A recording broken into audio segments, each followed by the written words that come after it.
Well, it's hard to say. I mean, I started out doing a lot of theater and then I found my way into voiceover. And after voiceover, I started adding more things to my life. I like to call myself a creative enthusiast because I'm addicted to creativity.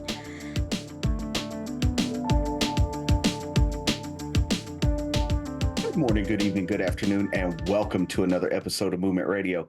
I am Chip Hazard, I'm Talon Williams. I'm Roger Sierra.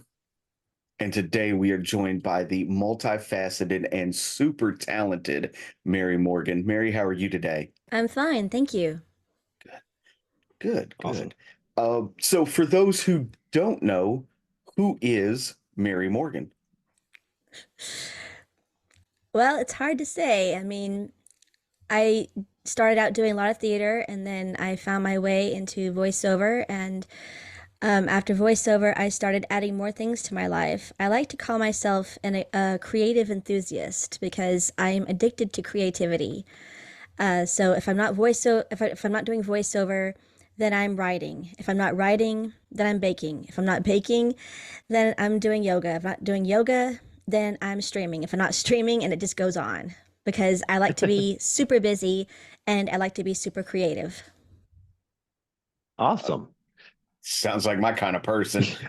Right. Exactly. All right. So Chip asked the question, who are you? I'm going to ask the question, who were you before the Hmm. voice acting, before you got into this crazy world of anime and animation and things of that nature? What was that initial spark when you were younger that made you say, I can do this? It's so hard to say, but I was an extreme movie and TV addict as a kid. I even went as far as pretending to be sick so I could stay home and watch TV. Eventually, I was caught.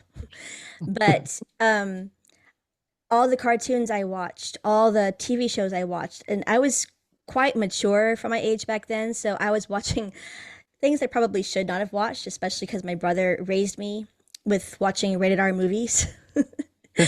But I also played a ton of video games, again, because of my brother. I'm not saying he made my career at all, because he so didn't. But he kind of paved the way by introducing me to all these things that normally I don't think I would have found on my own. And I think what made me decide to really pursue acting was just seeing a stage play when I was a kid and saying, "Oh wait, it's not, Wonder Woman, it's not the mysterious cities of gold or Voltron, but it's happening before my eyes. Why can't I do that too?" And it was a play of Jack and the Beanstalk. Oh, Oh, okay. nice. Yeah. Nice. Yes. Now you did mention previously that you did a lot of theater. Hmm. Um, what were some of your favorite theater productions to participate in? So my very first was actually a production of Evita. I was in the children's chorus, and I had watched many musicals when I was a kid, Mary Poppins, and even, more famous ones like Oklahoma outside of Disney.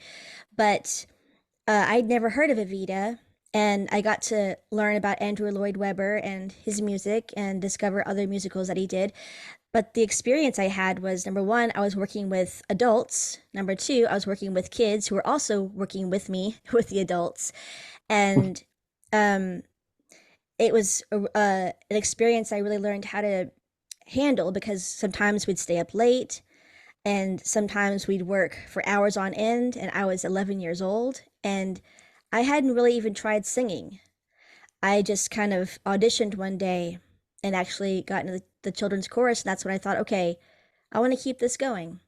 So that was one of my favorites. Another that I did was a play version of Wait Until Dark.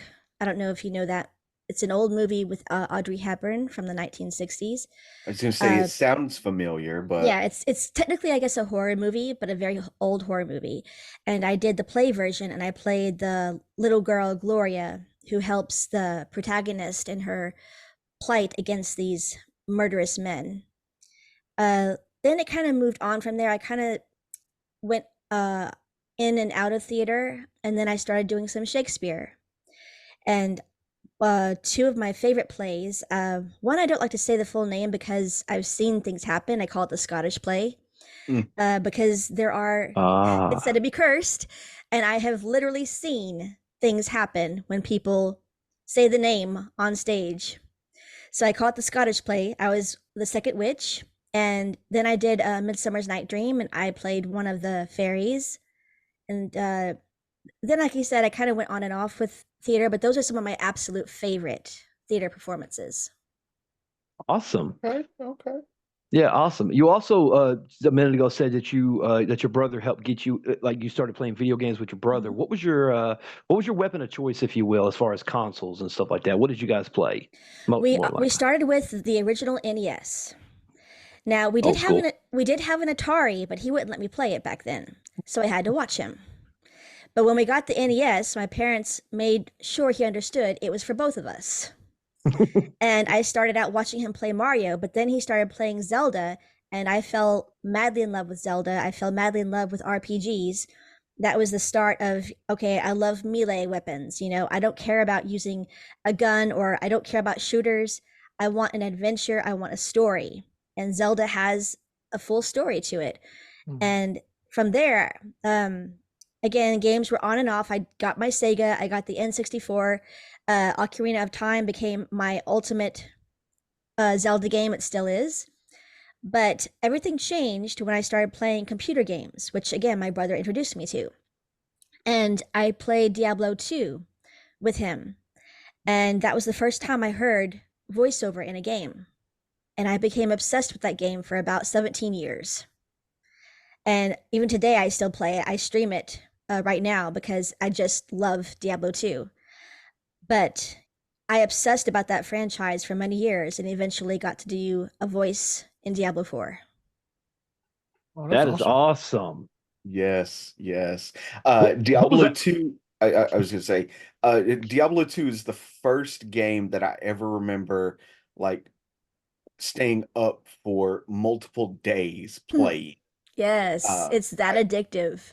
I I love it. And I have since went on to play 3 and 4. But there's something about 2 I that don't know what it is, but it's magical in a way. It's one of my top favorites. Definitely one of my mhm, top favorite games ever. Yeah. yes. So what was that moment like as you grew up playing Diablo 2 and then you end up getting involved with Diablo 4 as a voice actor? How did that come about? You getting an opportunity to be a part of that game? So, you know, part of voiceover is, and it's different for everybody, but in my journey, I love to keep learning. And part of how I learn is I take so many workshops. And I'm probably one of the few out there that just takes constant workshops. It might seem as though I'm wasting my money, but to me, I'm not. I'm meeting people, I'm showing people I haven't worked with my skills. And if I work with them multiple times, they can watch me grow and hopefully see me grow. And that's how it worked out with the casting director of Diablo 4. I took two of her workshops. And after the second workshop, I think she saw how much I'd progressed and took her advice and took her direction. And out of the blue, she emailed me and offered me a small part. And I immediately gave it to one of my agents because they Taft Hartley'd me. And I'm like, I don't want to fill out all that paperwork. I have no idea what I'm doing. It was so exciting to me. At first, I thought it was actually not real. But then I messaged a friend of mine who had worked with them, and she said, "Oh no, it's legit. You know, you're in." So from there, I got to earn my SAG eligibility, and eventually that led to me working also on Hearthstone, A March of the Lich King. Mm. And those are my two biggest projects yet. But to me, every game I've worked on has been a special project. Awesome. Most definitely. And for those who don't know, what is the character that you play in Diablo 4? So the character does have a name. It's Grethe. I think it's spelled Grethe, and she's a barbarian blacksmith in the Bear Tribe village. Yes. Okay. Yes. Okay. I haven't played Diablo 4 yet, so please forgive me. Um, so let's rewind just a little bit.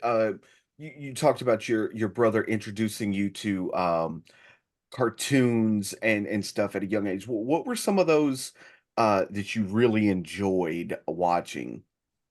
So because I watched a lot with my brother, of course, I grew up on the more masculine ones, Transformers, G.I. Joe, Voltron, uh, even the original Dungeons and Dragons cartoon. I was like 5 or 6 years old, so I didn't really understand how to touch a TV and the remote. And so whatever he was watching, I would watch. And I probably have my fondest memories watching G.I. Joe and Transformers. Hmm. In G.I. Joe, I always wanted to be Lady J. She was my favorite. And I don't know, Okay. I always admired villains too. I liked Cobra. I was so fascinated by why does he hide his face? Why do we never see his face? Is he human? Is he something else? And with Voltron, that was my first real anime and watching anime being dubbed, but I didn't understand it back then. To me, it was just a cartoon. Transformers, of course, I absolutely loved Optimus Prime. I loved his voice way more than I liked any other voice in the show. So when I would watch it mainly so I could hear Optimus Prime. Yeah. Other cartoons, I grew up a lot with Nickelodeon. Nickelodeon is one of my dream companies I want to work with someday. There was a show that my brother watched called The Mysterious Cities of Gold. And not many Yeah. people have heard of it, but it's a 1980s classic that's about three kids with unique abilities, and they're trying to find these seven cities of gold that are I'm assuming they don't exist in real life, but there were myths and legends about it. And I watched that with him, and we were both very fond of that show. Okay. Yeah. I actually have heard of that show. I, I don't recall if I ever seen it, but I have Mhm. heard of it in my journeys through the nerdverse, as Yeah. I call it. Yeah. I guess technically it's dubbed, but it's not an anime because it was animated in France, I believe. Mm, But it's Mm. still a dubbed show. yeah. Yeah. Yeah. Yeah. Um, and then you said you fell in love with Legend of Zelda and RPGs. Yes. Um, did- aside from Legend of Zelda, what is your favorite like RPG? Right now, I would say it's The Witcher 3 because that game is near flawless. And the stories, the characters, the world. I am crazy addicted to open world games. I will explore every inch of a map. And of all the games I've played, that has like 3 or 4 maps. And then there's the DLCs, which added an even, another map. Mm-hmm. And it's a very adult game, so I, as a kid, I would never be able to see that, but I am a grown woman now. And of all the RPGs I've played, that one is the most beautiful, the music, everything about it. It's a near flawless game. I would agree with that. So you would put that over Ocarina of Time? Yes, I would. Okay. Ooh, Look at Roger. Look at Roger. Look at his that's face when you said that. that's You have to rough. understand, it's the time. Ocarina of Time is a fantastic game, but it came out in 98. The map is not nearly as big. And then you have a game like The Witcher 3 or Breath of the Wild or Tears of the Kingdom, and those maps are humongous. I need a humongous map to explore. Right. Yeah. Yeah. Have you had the opportunity to play Red Dead Redemption 1 or 2? I have not yet. I'm not a big history kind of person. I've heard great things about it. Mhm. Eventually, I know I need to play The Last of Us as well because I'm a huge fan of the HBO show. I'm really selective with my games because I love fantasy above all. Science fiction is great, but I can't aim with guns very well. And of course, there's a lot of shooting, with science fiction. So, but give Yeah. me a sword and I'll take care of everything. Yeah. I There was understand a that. Go ahead, Talon. Oh, I was going to say because there was a video game that came out for the PlayStation 2. Mhm. It was the first one of these that I played. Have you ever heard of a video game called Dynasty Warriors? I have heard of it, yes. Yes. Basically, it's just hack and slash the whole thing. And you talked about weapons and melee and stuff, and that's basically what it is that you just slaughter a whole bunch of people in this game to take over the kingdom or whatever, and it's like based in feudal Japan and all this sort of stuff, and it's actually a pretty cool game. Even so much as like, because I remember there was a One Piece game that came out a little bit while I will say it's been a couple of years ago, but it had the same, I guess, the same type style of that Dynasty Warriors game, and I was just like, oh man, that's so cool. Like, do you when you said because you just a minute ago, you talk about you're very selective when it comes to your games. Mhm. What is it about a game, or what would be the defining like thing you hear and it's like I got to play that game, or maybe something that draws you? Like, what would draw you to be playing a certain game? Well, first, open world. Open world, Second, fantasy. fantasy. And third, whatever the story is, if the story interests me. Okay. Have you Yeah. ever played Skyrim? Oh, yes. I've played Skyrim maybe 5 or 6 times. It's one Okay. of those it's one of those games that I don't want to finish. I want to just keep exploring, I want to keep adding, I want to keep taking quests even if they're kind of the same thing over and over, getting rid of bandits or, ridding a dragon of a certain area. Uh some of the quests I don't complete, and of course, the game lets me know, but I don't want to just end it. And then Right. then if I get bored enough, I'll just start over because maybe I can try a different character skin, or maybe I can try a different approach to how I'm going to take quests, or, by choices, because different choices lead you to different areas. So if you're an Imperial, then the Stormcloaks are the bad guys, and vice versa. Yeah. Interesting. Yeah. Have you Uh, played Baldur's Gate then? I think I can't remember. I played one of those, but I don't remember which one. It wasn't 3, I know that. But it's been so long. yeah.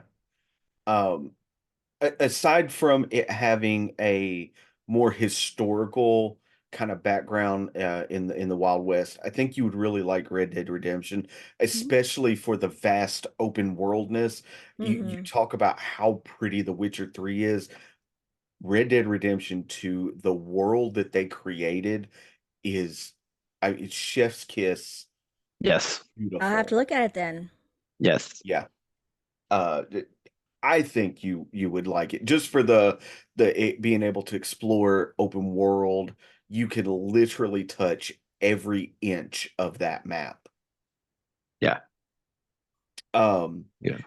you also mentioned earlier that when you're not doing voice acting, you do a little bit of writing.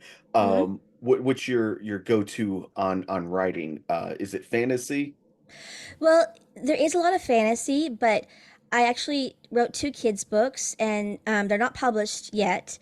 Uh, I've been working with a company that does a lot of audiobooks for indie authors, and part of me is tempted to just do an audiobook version and not a printed version, because it's for kids. However, I have maybe 2 or 3 fantasy stories that are more adult oriented, and then I have a sci-fi or futuristic. I call it futuristic actually because to me sci-fi is more like, Star Wars or Battlestar Galactica, but this story is more like, okay, what if, 300 or 400 years in the actual future.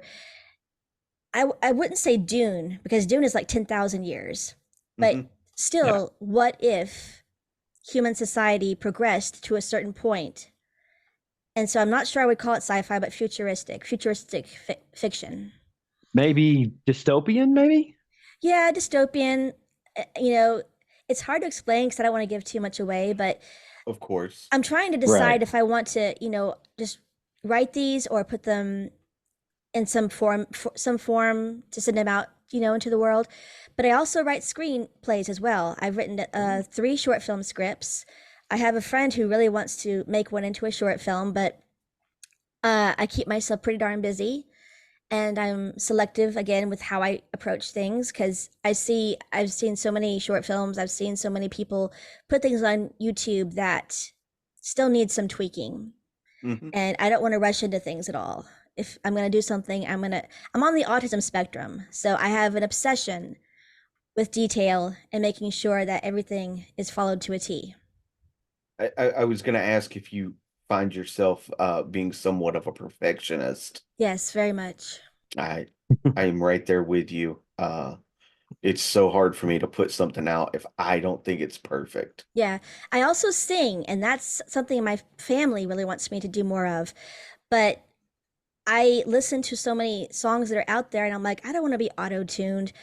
I don't want to sound like this. I don't want to sound like that. And then I'll sing a song for my parents, I'll record it, and I'll put it out there, and I'll find everything wrong with it that you could possibly imagine. And then if I sing something else, I'll stop and just ignore it for a while because I hear myself and I think, nah, it's bad, it's not good. And family will tell you, no, it sounds great. And friends will say, no, it sounds great. But I doubt that I would be getting on a show like America's Got Talent or American Idol or any of those shows. I wouldn't do them anyway because to me that's just stressful. Mhm. And I want to be a Yeah. creative that just puts myself out there. Yeah. What type of music, if you don't mind me asking? I have a strong preference for like soundtrack, game music or film music. The sound that I like the most is kind of, in the style of Enya, for like Lord of the Rings. Or if you hear, Okay. again, soundtracks from Skyrim or soundtracks from The Witcher 3, or my good friend Julie Elvin, she's the vocalist for Horizon Zero Dawn. Uh, Okay. and I love the work that she does. It's very epic. Mhm. Vocalist like Lisa Gerard from Gladiator. I don't have her deep voice, but I like how she makes up languages when she sings. She doesn't really sing lyrics. She just kind of makes up a language, and it's the music that carries the emotion. Mm. But I do sing whatever interests me. One thing I wish I had a really good voice for would be symphonic metal, like Within Temptation or Nightwish or Epica, Nightwish. yeah. Yes. Yes. I don't have, I think, that epic kind of voice, but I would love to do that kind of music. Yeah. Yes. Which they're like classically trained opera Yes, singers and originally. Yeah. I'm classically trained as well, not opera, Awesome. but still classically trained. However, one of my favorite songs from Within Temptation is "Raise Your Banner," and she'll kind of shift from her pop sound to her metal shout, and then go at the very end into an operatic little ballad. Yeah. Yeah. That's the third album, I want to say. That one's The Resistance, I third believe. Resist. That's what is that? I thought I was fixing to grab my phone. I realized I'm using it. I want to say I'll look it up later. I have all of their albums, so on Spotify. So I'll look it up here in a And little of course, bit. Sleeping Sun would be my favorite from Nightwish because that's a beautiful ballad and that's very operatic. And I can't match that sound, unfortunately. But like I said, I wish I had that really strong operatic sound that I could use with, a heavy metal band of some sort. Yeah. Mhm. Now, are those three your favorite bands, or do you have like other bands in the Evanescence. genre? Evanescence. Yeah. Now, outside, I'm not a big, symphonic metal because I'm selective about what I listen to. Mhm. But outside of that, I used to enjoy a lot of Sarah Brightman because, again, when I got to know Andrew Lloyd Webber, I got to know all of his musicals, and of course, he was married to Sarah Brightman at the time. And then she branched off and did quite a few covers of songs that I really enjoy, like pop and Gregorian chant kind of version songs. I'm not a big fan of pop these days because I hear the auto tune, I hear the constant adding of effects that take me out of it, Mm-hmm. and Okay. I do like an occasional, really, trying to think of the word. I'm mainly a soundtrack and game person. Enya, definitely, because I use Enya for my yoga practice. But game soundtracks are also the primary thing I use. I teach yoga on the side, so I use Okay. game soundtracks primarily for my music when I teach. Oh wow. Yes. Now, previously you mentioned that you were on the autism spectrum. Mhm. Um,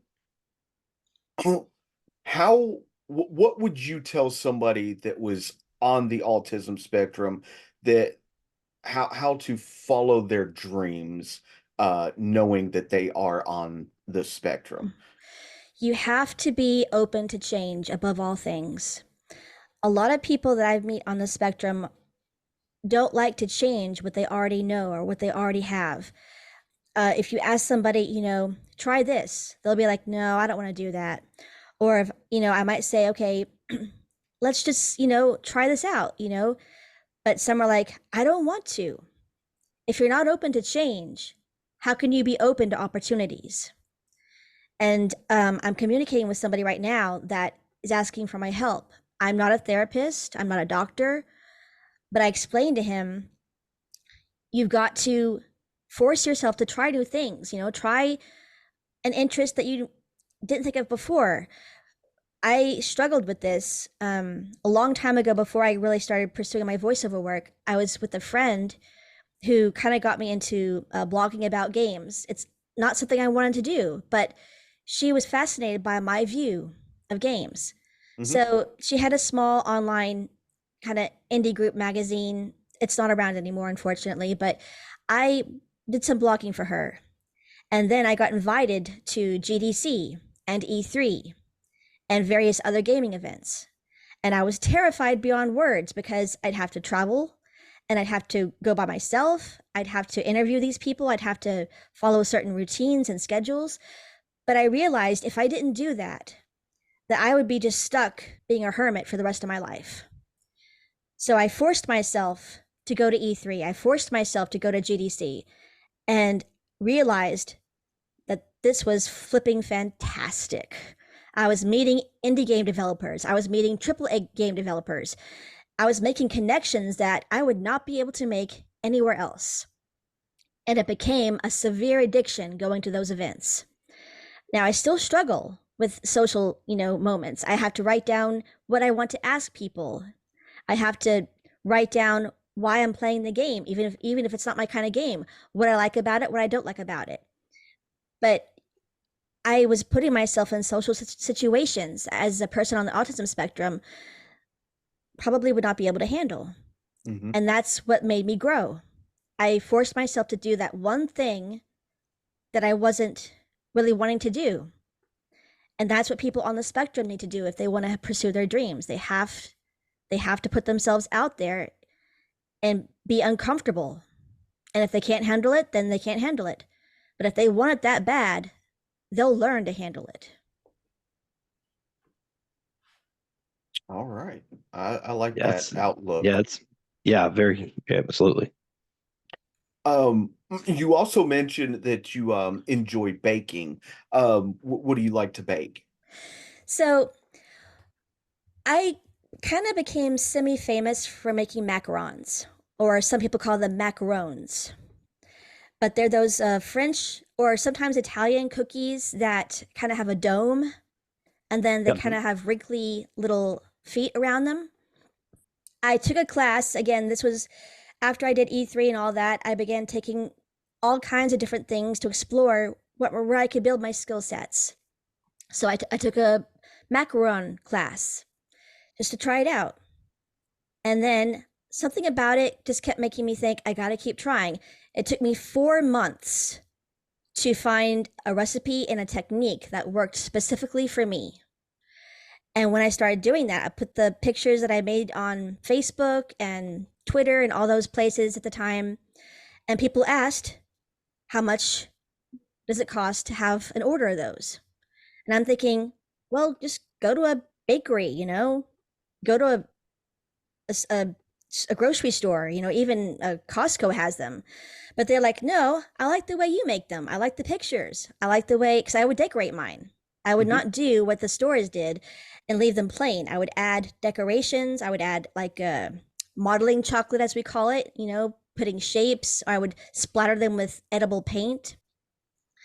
So I started doing that more and more, and then I started selling them like people wanted me to. But I had to rent a kitchen, and I had to pay money for that. But I also sold them at QuakeCon, and I sold out in 2 days. Oh, wow. But That's then, awesome.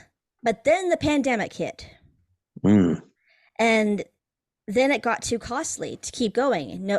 And I thought, okay, it's this or voiceover. My voiceover was skyrocketing again. The pandemic, I didn't have to go to studios. I could record from home. So I chose between the two and decided to focus only on voiceover. I still enjoy baking very much, sometimes cakes or sometimes just, savory meals. I mean, between savory meals and sweets, I prefer savory meals. I just started baking because I thought it was fun. Okay. Yeah. That's awesome. And then you mentioned you also stream. Hmm. Um, w- Tell everybody where they can find you for your stream Hmm. and what are you streaming currently? Okay. I'm on Twitch right now. I am, you can find me at Mary Morgan Voice. That's what I've been using lately on a lot of my social media because it's just easy to keep up with. I'm a voice actor. Rather than just say Mary Morgan voice actor, Mhm. because I do singing as well. It's not just voice acting, it's singing or it's sound effects or it's my voice. So, Mary Morgan voice on Twitch. And right now I am playing Diablo 2 again. I finished Link's Awakening for not the old version, but the one that came out like 7 or 8 years ago. I do plan to get Echoes of Wisdom, but I felt like going back to Diablo 2 because number one, it's the Halloween season. I am a Halloween freak. I mean, if you see my shirt, it's bloody. Very um, bloody. yeah. I thought about wearing my Halloween or Chucky t-shirts, but this one kind of just spoke to me today. Yeah. I like it. Yeah, and also I don't know where you guys are based, but I am doing Fright Fest at Six Flags Over Texas. Ah, Every October, I like to do a haunted house kind of job. mhm.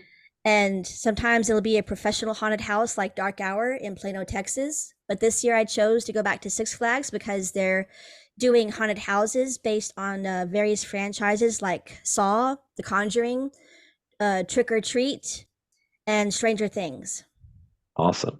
So so this tends to lead me to ask the question that you are a bit of a horror fan. Mhm. What is your go-to horror movie?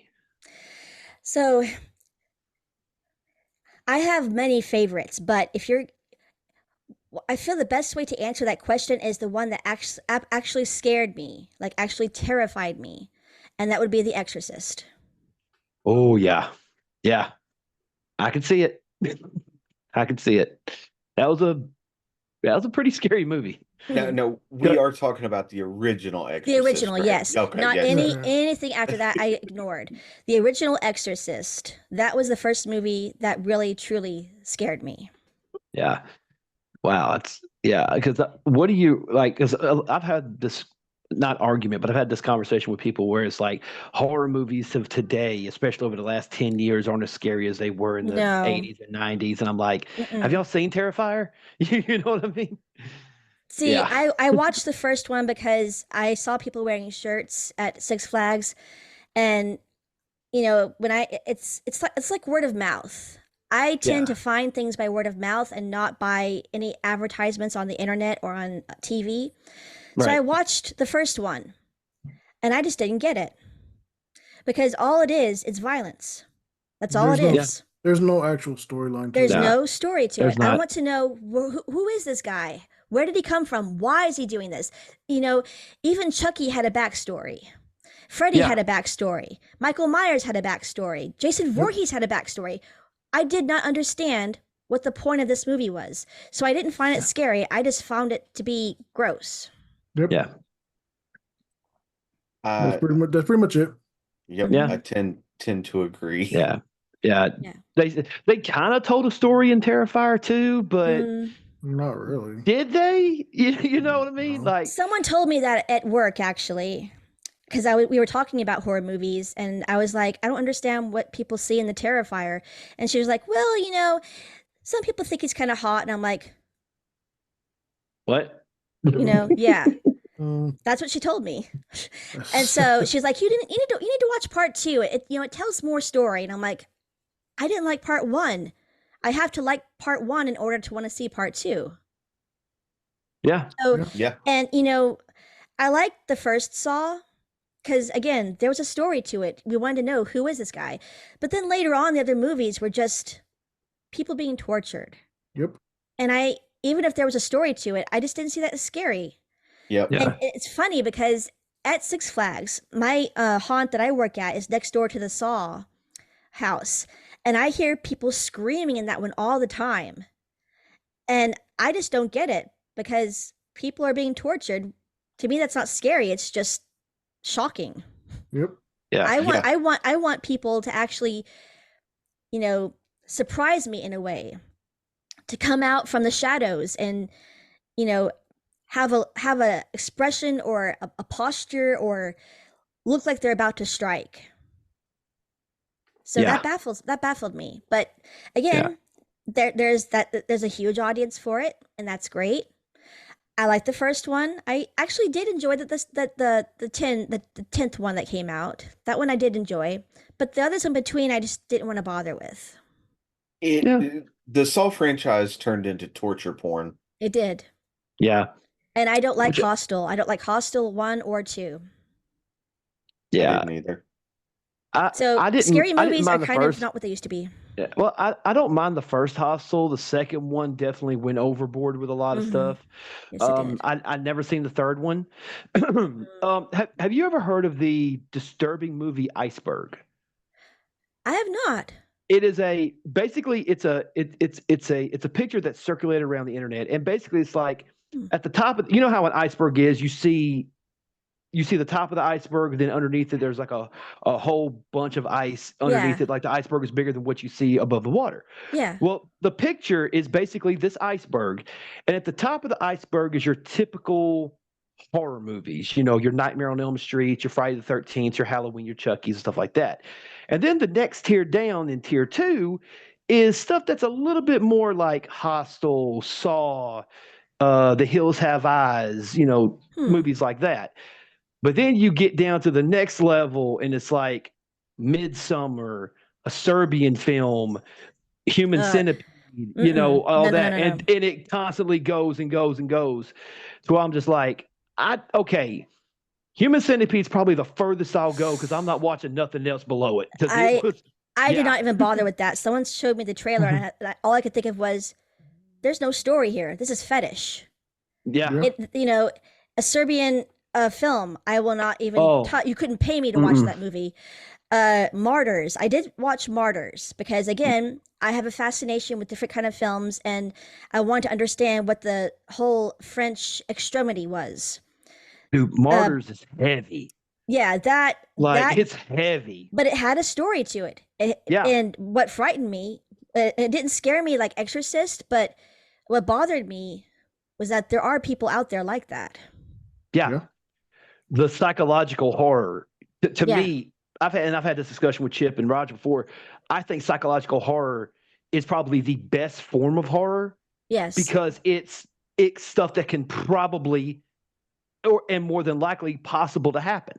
Yes. Like anybody who had the means, the time, the money, the thoughts to do the stuff that Jigsaw did and Saw, if they wanted to, they could possibly do it. Yes.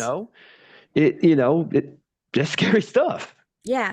Well, see, in The Exorcist, the reason why that scared me was the thought of a supernatural being taking over your body and making you do unspeakable things to yourself, making your body rot from the outside in.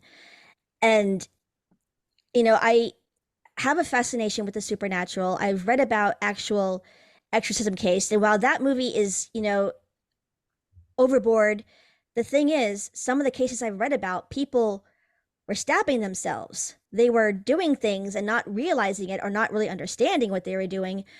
And the toll it took on their bodies. Yeah. That's what scared me. It was something controlling me that I could not stop, that I could not take over myself, that I could not fight back with. If it's supernatural, if it's not human, how do you get out of that? Yeah. Yeah, it's and one. That's why it scared me so much. Yeah. I won't touch you think. Yeah, I won't touch a Ouija board. You will never have enough money in the world to ever ask me to touch a Ouija board.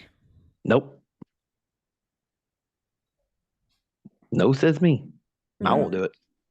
And the fact is that the Ouija boards are made by Milton Bradley, who's a board game company, and they're for ages 8 and up.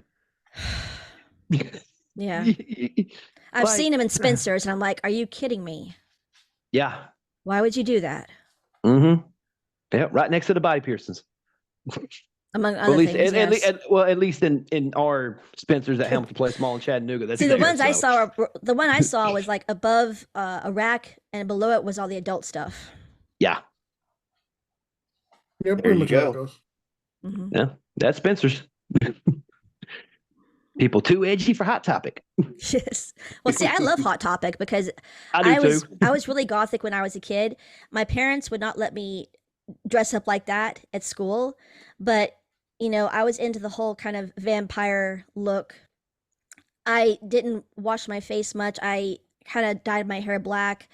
But my parents, you know, would say, "No, you're going to wear some color today," because I would wear black all the time. But I was also, you know, heavily bullied. I was the reject. And when you're a reject, you kind of try to tend to move toward the things that those people reject, you know? The popular kids were all into themselves and their groups, and the people that were not popular leaned into their own groups, and they were the ones that dressed in black and, you know, had piercings and had baggy pants, even wore, you know, dark makeup. I didn't go to that extreme, but I still love the whole punk kind of era thing. Yeah. Yes. Yes. Getting bullied sucks. Big time. Let's talk a little bit more about your voiceover career. What are some of the processes that you use to get into character before a recording session? So it's gonna vary every time. Mhm. If I get a script from a client that's like outside of anime, I'll try to ask questions. If they have a picture, that helps tremendously. If they don't, then, you know, I'll look at the dialogue and think, okay, what would I do in this situation if I was 7 years old and I have to help take care of a planet of dinosaurs, all while going to school in another world at the same time. And I'm doing that in a show called Quantum Heroes Dinosaur. It's on YouTube right now. But my character is like 12 years old and a student in the real world, and then there's a separate world where she has to help other kids take care of dinosaurs that are apparently still alive. And her personality in the real world is, you know, okay, I'm a typical, you know, little girl, but then she has to become a leader in this other world, and you have to kind of pair the two together. And that's where the creativity comes in, because I put myself in that position. What would I do? I have to think back to, you know, I was not a leader when I was a kid, but I remembered seeing the kids that were kind of, you know, the leaders and, you know, the ones who kind of were the favorites of a group, you know, or kind of led the groups. You know, people follow certain other people. I remembered the attitudes. And then maybe I might go to a show or a cartoon and see if I can find something similar to that. And my goal is not to copy. My goal is to see, is that how it is? And then I create my own spin to it. But with anime, often you go to the studio and they don't tell you anything about the character or the show or, you know, your lines. You go in the booth and then they say, okay, this character is talking to this character and they're upset about something. And in that moment, I have to come up with something on my own. If they like it, they'll say, great. If not, they say, okay, try something a little bit more different. And that's how it works, you know, with anime. But with cartoons, with games, I will ask questions if I can, or they give me enough information to make me figure it out on my own. Okay. Yeah. Do you prefer to play more of a protagonist or antagonist, or is there a difference between the two roles? Well, see, I have a fondness for antagonists, but I don't get to play them very often. Because I have a young sounding voice that can be really good for protagonist characters that are wanting to save their families or, you know, be the hero of the story. I tend to get cast as, a heroic character. With anime, I don't do a ton of work like I used to, but the other shows that I'm working on right now, they like to have me as the hero. And I guess it's because I can make myself sound young enough that, why would you make a young sounding kid into a villain? Even though there are shows out there with kids who are villains. Hmm. And I'm not sure what it Yeah. is, but I have a fondness for villains. Villains are just a lot of fun to play. It Yes. is more fun to be the bad guy. Yes, very Yes, it much. is. Now, of your vocal range, what voice is the hardest for you to sustain over a longer recording session? Sounding like a middle-aged woman. Uh, I don't know how I sound to you guys right now, but people will tell me I sound like a teenager or a woman in her 20s, but I'm really in my mid 40s. Okay. And if I get a commercial or an audition that says they want you to sound, between 43 and 55, I'll sound like this, and they're like, that's way too young. Then I try to deepen the voice, and that starts to hurt my throat. Mm. So I'm trying still some techniques because I would like to do more grown-up parts. I love to do anything really, but I think some of the really cool parts are for adults too. So I have to really kind of pace myself if I do even a bit part. I play a teacher also in Quantum Heroes Dynastar, but I have like maybe 2 or 3 lines per episode, Hmm. and I have to really kind of round my voice a little bit, which would not sound realistic in the real world, and it would not work for a video game. Okay. I, Yeah. I understand that for sure. Now, have there been any memorable or funny moments during recording sessions that you can share? Well, there's a lot. The problem is it's hard to remember some of them. Mhm. However, I do remember one that was the one that never goes away. One of my really, really good friends is Keith Alcorn, and he co-created Jimmy Neutron.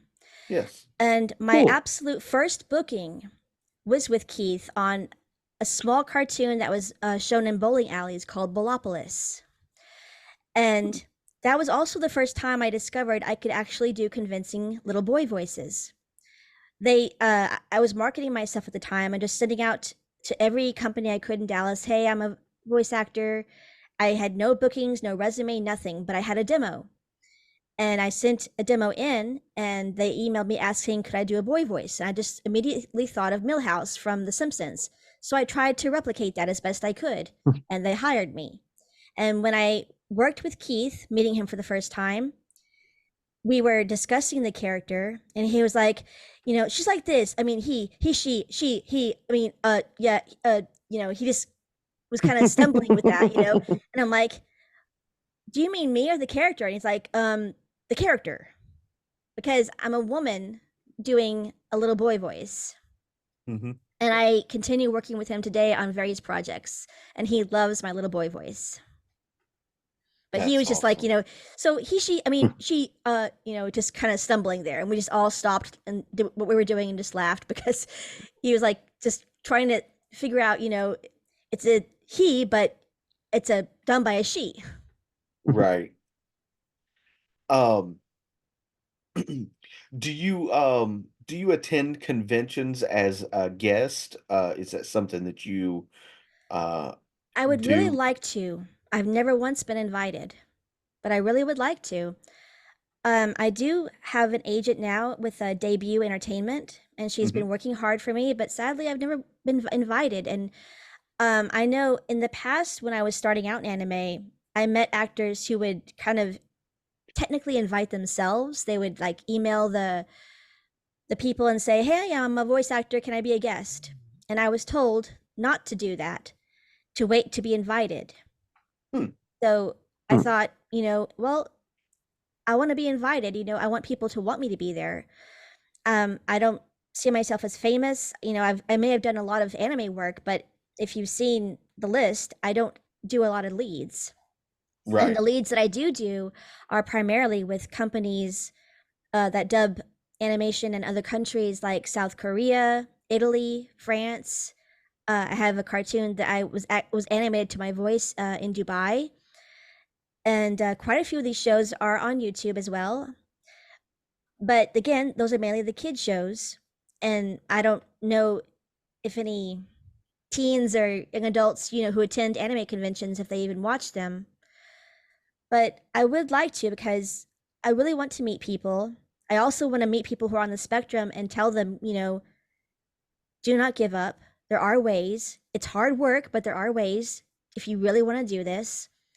And plus, I love to do things like make candles. I'd love to sell my candles. And I make jewelry. I love to sell my jewelry. I'd love to be, or even teach a yoga class. That's just kind of a fantasy idea I have, is just teaching a yoga class at an anime convention and playing video game music or anime music with it, because there aren't many people who do that. And Right. again, I'm a creative enthusiast. My goal is to stand out as a creative and not try to be a celebrity or something like that, you know. I don't see myself as a celebrity. I just want to hang out and share creativity with people and travel the world. Yeah. Hey, you sound like you fit in perfectly with us. Right. Um, Except Atlanta traffic. I still hate Atlanta traffic. Well, I went to a voiceover convention in Atlanta, but it was at the airport. However, I did take, you Okay. know, I think it was a Lyft or an Uber or a bus to go to the aquarium, because, mhm, you know, Atlanta has a very famous aquarium. yes. Yes. And I got to walk around, you know, a little bit. I didn't, but of course I was walking. I didn't experience any bad traffic, but it was an amazing aquarium, and I'd so love to go back. So this convention, though, you know, it was a lot of money flying there, hotel, the convention itself, and then extra classes that were part of that convention. Because, you know, again, networking, Mm. it all adds up, Mhm. and so it's not something I can do right now. But Dallas has its own convention now called One Voice. Oh, So that is a voiceover convention that I like to go to once a year now. And it's a great place for anyone who's interested in voiceover, who's from Texas or people, you know, outside of Texas. Anybody's welcome. But it's a nice, smaller, more intimate convention. And I'm there almost every year. They have an award ceremony. I've been nominated twice for animation. I've not won, but that's okay. Just to be Third nominated time's a charm. is Fingers crossed. just to be nominated is a great honor in itself. And they're my family. They're my second family. most definitely. Uh, Awesome. Awesome. Well, Mary, we're not going to keep you too much longer. If anybody wanted to follow you on social media to see what your next project that you booked is, or that first convention that you're going to be at, or when your next Twitch stream goes live, where Mhm. would they go? So I'm spending a lot more time on Blue Sky now. As you imagine, there is a lot of controversy over at Twitter, X, whatever it is. I still stay on there because it's hard to just leave, but Mhm. I probably won't post much anymore.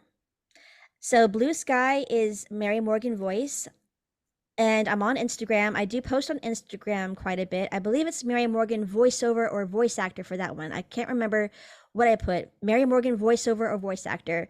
I am on TikTok, Mary Morgan Voice. I don't post much though because Mhm. I'm just too busy. I'll post clips from shows I've done, and I do want to create more content. I am on Facebook, but I am very careful about who I accept on Facebook now. So the best places to find me would be Instagram or Twitch or Blue Sky.